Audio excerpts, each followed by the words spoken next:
Right, let's have a look and see what's going on in the hive.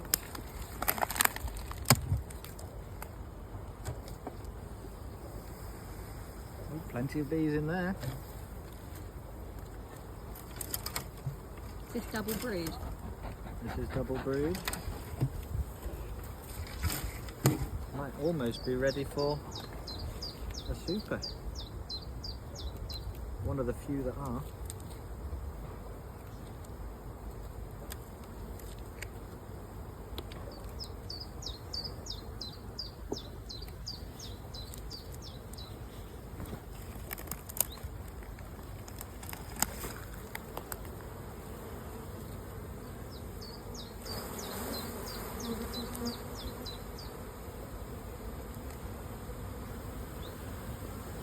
You'd be welcome to talk to me, by the way. Oops, sorry, I'm concentrating. Hang on, I forgot to put gloves on. I just want to cover my hand. I'm not a big fan of being landed on.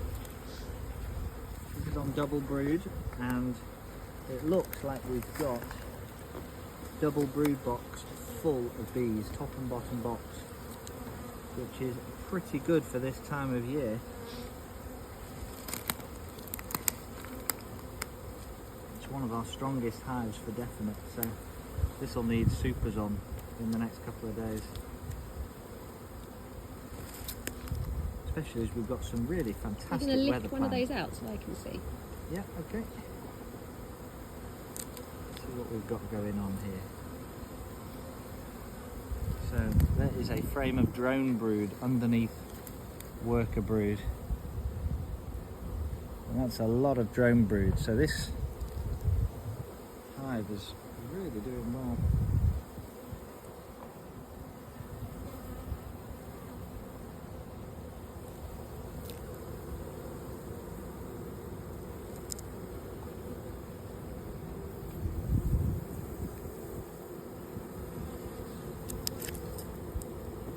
Let's see what's on this frame.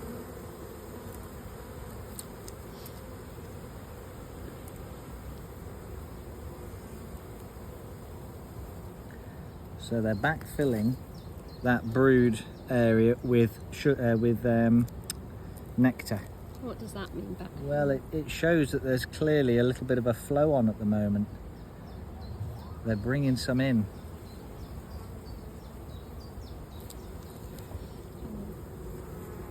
So they need space. Very early, isn't it? Yeah, I think so. What's the date today? The 22nd of March? Yeah. Yeah, that's very early.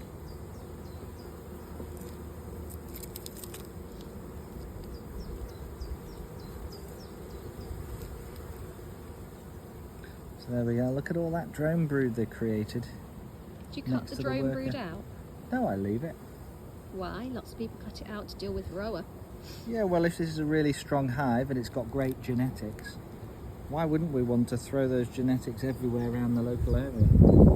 That's what drones do. They're out there competing to mate with the queens.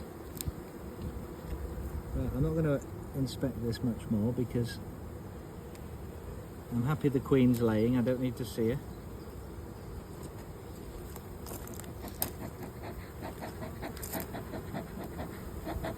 I'll just move the bees back into the box because it's very easy when there's so many around the frames to squash one.